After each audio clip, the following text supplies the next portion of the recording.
Hi everybody, you're watching You Had to Ask, the show where I answer your questions. And this week's first question comes to me from Stephen David Sobel, who asks, Lieutenant Commander Shives, if you've ever frequented a laundromat, you're aware of the ubiquitous Jehovah's Witnesses pamphlets that are left by roving pioneers. Despite the occasional nuggets of wisdom in them, they spread a lot of untruths about evolution, cosmology, and blood transfusions. So, as a concerned citizen, I feel obligated to discreetly tear them up and throw them away. But is this the right thing to do? What do you do or recommend when encountering these or other evangelical literature? Thanks. I don't frequent laundromats so much, but I spent about 5 years working at a truck stop, and there were many times where I would find evangelical pamphlets left in the men's room or in the phone room or just, throughout the facility. And I would always tear them up and throw them away. And even today, if I'm in like a public restroom or somewhere, anywhere really where you might find a pamphlet or a chick tract, those are always my favorites. When I find it, I glance at it to see if there might be material in it for a video, if it might have something funny or particularly outrageous that I could talk about. And then if it doesn't have anything like that, I tear it up and I throw it away. That's how I handle it. Because the way I see it, those pamphlets are left there for people to find, and I'm the one who found it. And I took it and I did with it what I felt should have been done with it. Heather Fusilier asks, Hey Steve, my niece and I were having a discussion about family issues when the comment was made, pretending to be happy for someone else's happiness is a sign of strength. And I really have a problem with this, especially when it usually seems to just cause a lot more problems. What are your thoughts/experiences with this? I don't know if I really agree with that statement all the way, absolutely, that it's a sign of strength to pretend to be happy for someone else's happiness. If there's a good reason why you're not happy for their happiness, I don't think that it's necessarily the best thing to pretend to be happy for them if you really have a legitimate reason or a legitimate concern that would affect their well-being or their happiness or what have you.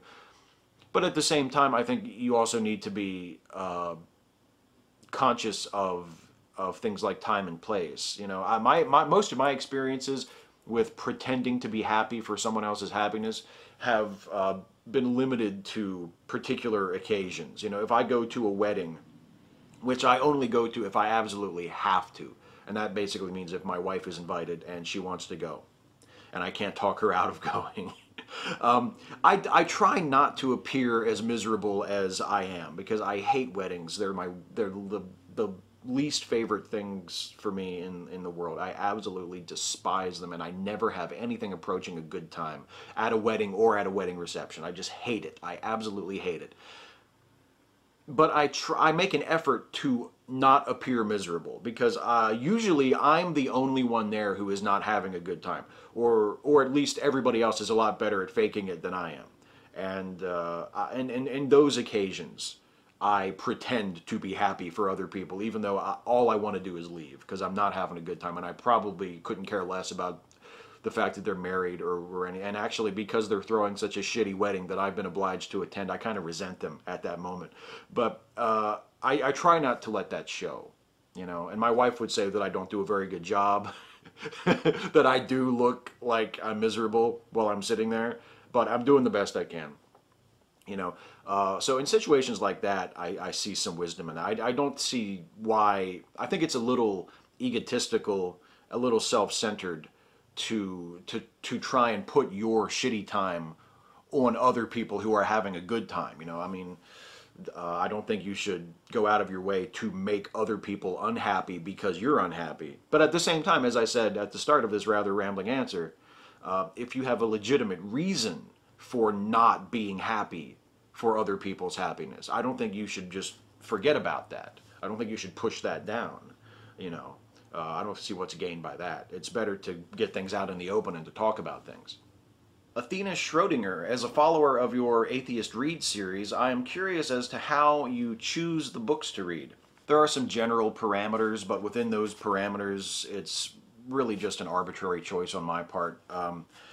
I choose works of popular apologetics, the type of things that are written for a wide audience, that are not written for a primarily academic audience, with the arguable exception of William Lane Craig's Reasonable Faith. I mean, that is sort of intended to be a textbook for apologists, for students studying religious philosophy or studying Christian apologetics in some sort of a formal education setting. But it's also very widely read and widely cited by other apologists, so I kind of make an exception for that one. But in general, they're works of popular apologetics, because those are the books that are most often placed in the hands of non-Christians by well-meaning Christian friends and families. And those are also the sorts of books that Christians are likely to turn to, Christian lay people are likely to turn to reinforce their faith, or to look for arguments or methods with which to defend their faith, or to share their faith with skeptical people. So that's the main qualification. It should be a popular apologetic, and if it qualifies as that, it's pretty much an arbitrary choice on my part. Dane Eklund, do you think that people that are not given the chance to see other views and are indoctrinated should be considered theists? For example, before I became an atheist, I hadn't known anything outside of my old religion. Sure, I would say I was a Christian, however, I had nothing to compare my ideology to at that point. I suppose it's the argument that there are no Christian or Muslim or Catholic children. I would say if you honestly, earnestly, sincerely, deep down in your heart believe that there is a God, then you are a theist. To me, it's not a question of how much information you have. It's a question of what you sincerely believe. And even if you have really bad reasons for believing that there is a God, even if you have a significant lack of knowledge about other beliefs or about the arguments against your belief, if you sincerely hold that belief, then I think that you are a theist. That's what it comes down to for me. Not how well informed your opinion is, the fact that you sincerely hold that opinion. If you sincerely hold the opinion that a God exists, then you're a theist. Hero Protagonist. That was an excellent promo you cut on Creationist Cat, Steve. What's your favorite wrestling promo of all time? My vote goes to the classic Harley Race $25,000 one. My favorite promo ever is probably the one that Jake the Snake cut on the Macho Man in 1991, in November 1991, after they had a match at the This Tuesday in Texas pay-per-view. And the match itself didn't wind up being all that much. I mean, it was a good match, but it was really short. And after the match, Jake attacked Macho Man, and he really beat him up. He DDT'd him like 3 times and just really laid him out. You know, did a real hardcore like heel beatdown on him. And then he picked Elizabeth up, Savage's wife and valet, the famous Miss Elizabeth. He picked her up by her hair, and he kind of, you know, berated her for a second. And then he slapped her. And then after that, backstage, following that, he cut a promo with Mean Gene Okerlund about how good it felt. And it's just the most amazing heel promo I've ever seen in my life, my career, whatever, if that's the right word, as a wrestling fan. As long as I've been following wrestling, it's the best, most incredible heel promo I've ever seen. It's just extraordinary. Jake was just the greatest promo I've ever seen. But there's another one I want to mention too, because I talk about that Jake promo a lot on Facebook and with fellow wrestling fans. I mean, I think people who know that I'm a wrestling fan know that I really love that promo, and that I love Jake in general for that. But there's a lesser known promo that Don Morocco cut on Jimmy Snuka in the early 80s, right before their famous Madison Square Garden cage match, where after the match was over, Snuka hit him with the Superfly Splash off the top of the cage. Before that match, Don Morocco had an interview backstage, And it wasn't a stand-up. It wasn't like in front of a backdrop or a set or anything like that. It was in the locker room, and they were sitting down. And I liked that setup because it felt like a sports interview. You know, it felt like a pre-game or a post-game interview in an actual sport. And I really like that when wrestling can evoke that and really let you suspend your disbelief and treat the wrestlers as athletes in a competition, even though we know intellectually that they're not. And Morocco was the heel, and Snuka was the babyface, and it was in Madison Square Garden in New York City, and Morocco cut this very quiet, very calm, but very determined promo, and he was the heel, but he didn't go out of his way to play heel or to denigrate Snuka. He didn't really talk trash about the fans or anything like that. It was just a very determined guy who was going to go out and fight his nemesis and was determined to defeat him. And it was didn't rely on catchphrases. It wasn't funny. It felt very real, and yet it was very smooth and articulate and very well delivered. And it's just one of my favorite promos ever. And if you've never seen it, it's on the I'm sure it's on YouTube somewhere, and it's also, I know, on the History of the Intercontinental Championship DVD set that came out several years ago. It's part of the when you go to watch that match, the Morocco versus Snuka cage match. It's right before that. It's part of that chapter. It's a really, really, really great promo. Varmint Coyote, with your love of Holmes short stories, what's your opinion of the recent movies? Also, do you think most people would find the short stories tougher to enjoy considering the modern perspective of cynicism and awareness of scams? I guess you mean the Guy Ritchie movies, with Robert Downey Jr. as Holmes and Jude Law as Watson. I really like those, actually. A lot of Holmes fans don't really care for those, but I really like those, especially the first one. The second one was all right, had some moments, but not as good as the first. The second one had that really just interminable sequence in the middle of it where they're running through the woods and being shot at, and there's all that they do that really irritating move that a lot of action movies do now, where it speeds up and then slows down to slow motion and then speeds up again. And just really, it does that. It feels like that scene takes like 20 minutes, and it's them running from point A to point B through the forest. It should not take that long, and it really drags the movie down. But in general, I mean, I think Jude Law is a really good Watson. I think Downey is a terrific Holmes. It focuses a lot more on action than the original Holmes stories did, which were much more about they were sort of puzzle stories, and they were about watching. They weren't even so much puzzle stories or mysteries that the reader was meant to figure out. It was more about watching Holmes figure it out and seeing how clever he was. And that is in there. That's in those movies, although they focus more on the action and the adventure aspects of it. But yeah, I enjoy them. They're not my favorite version of Sherlock Holmes, but I enjoy them. You know, I like, if they made another one, I would go see it. And as for, do I think modern audiences would find the stories tougher to enjoy because of how cynical people are? I actually think the Holmes stories are relatively modern. I think when you read a Sherlock Holmes story, even though they were written in the late 19th and early 20th century, I think they read very modern. The style, the Doyle writing style when he's writing the Holmes stories is very clipped and very unadorned, very modern writing style. And the character of Holmes himself is a very cynical, very skeptical person. So, I mean, I think that connects right up with our modern sense of cynicism and doubt. And, you know, so I think the Holmes, I don't really think that's a barrier. I actually think the Holmes stories hold up really well. And except for their Victorian / Edwardian setting, they don't really read to me as dated at all. Craig Holland, hey Steve, speaking of embracing the fact of being wrong, what's the most shameful / embarrassing thing you believed to be true that was proved demonstrably false?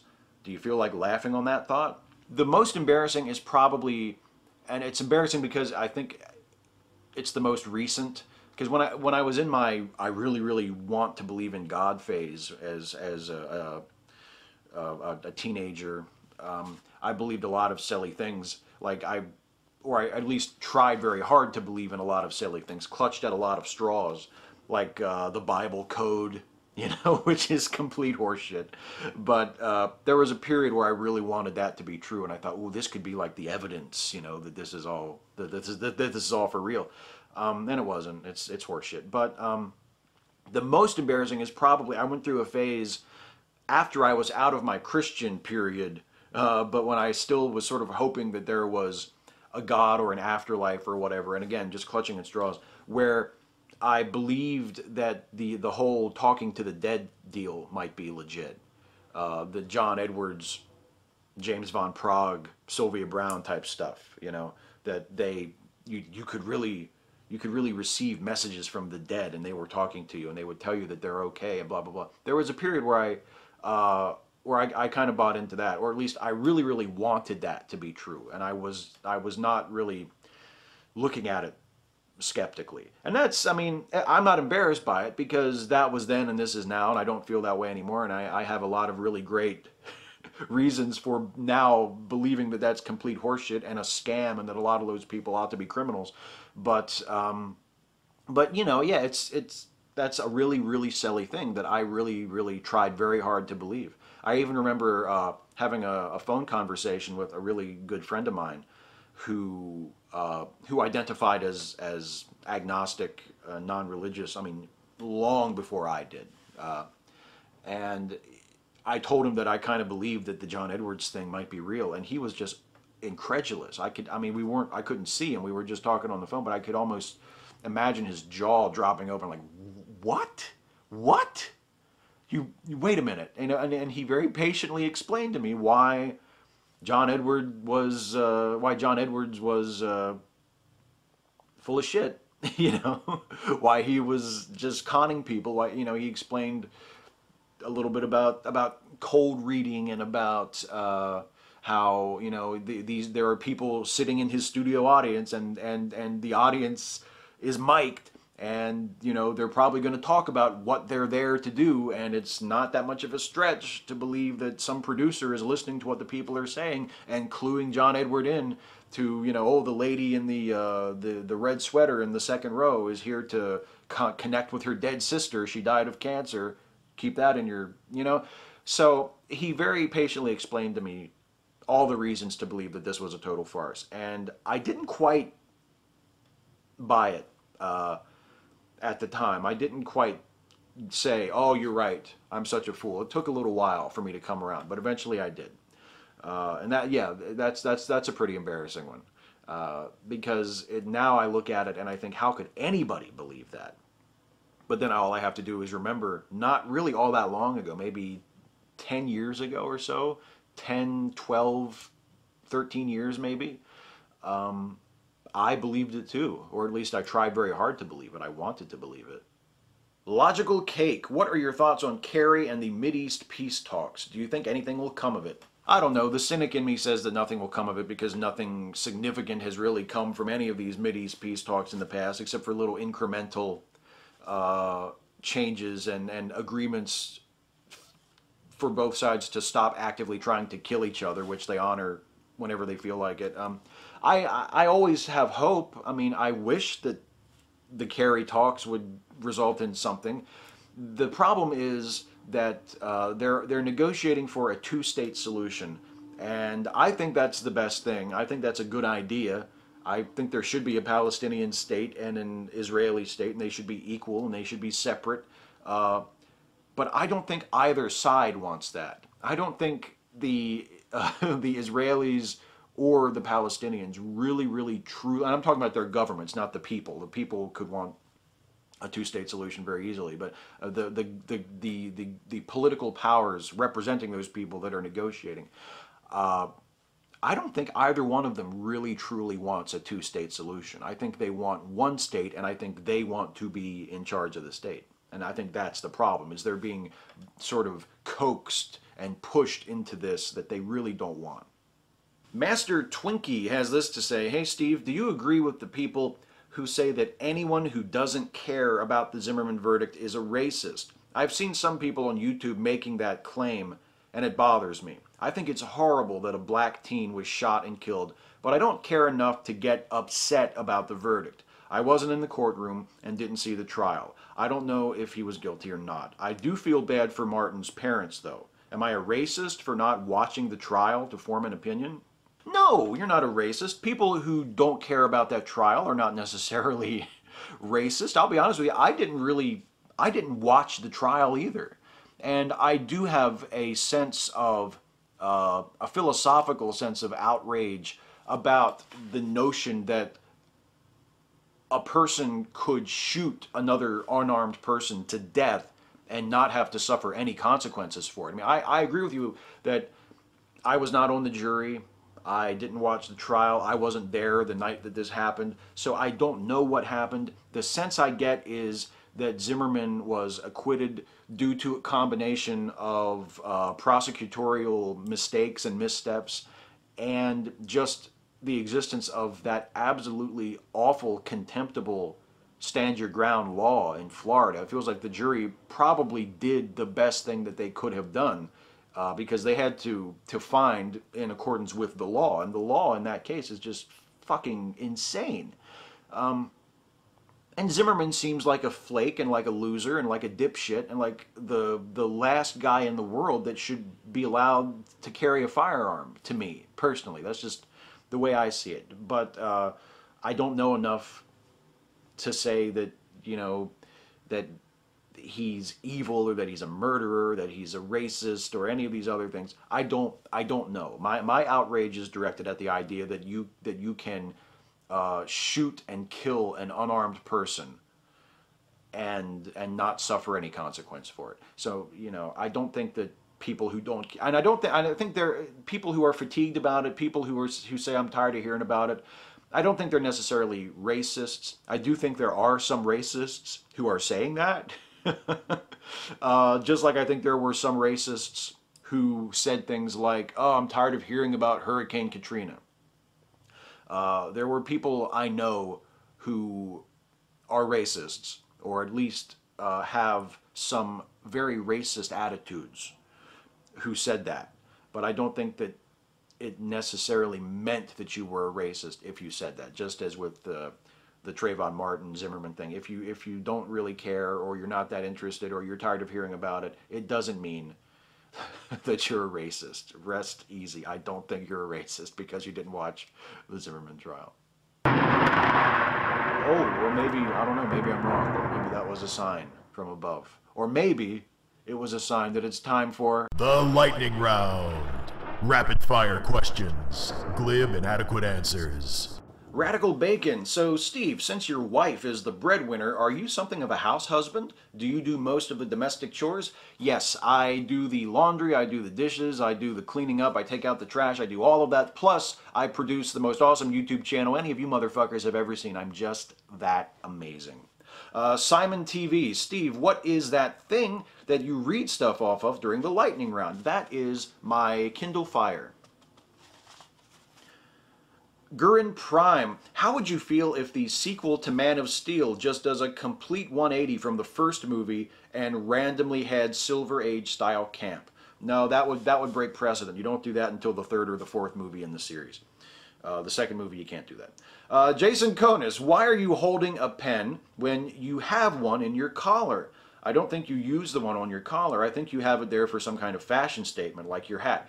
Actually, Jason, the one I'm holding is a stylus that I use to operate my aforementioned Kindle Fire. The one in my collar is an actual pen that I use to write with on occasion. It is not just a lame affectation that I have because I want to be the guy with the pen in his collar, because I know how cool that makes me look. Dave Nathan 2002. Steve, how would you rate the job that John Oliver is doing sitting in for Jon Stewart on The Daily Show this summer? Excellent. I think Oliver is fucking killing it. And in a sense, I'll be sorry to see him go, even though I'll be happy to see Jon Stewart again. He's really doing a great job. Bagser 1. With the exception of America, which country do you think produces the best cinema? Japan. Jester 101. Steve, I'm also from Hagerstown, and I'm curious, what's your favorite thing about this town and your least favorite thing? P.S. You going off on Creationist Cat was fucking hilarious. Well, thank you very much. My favorite thing is probably City Park, and particularly the Art Museum.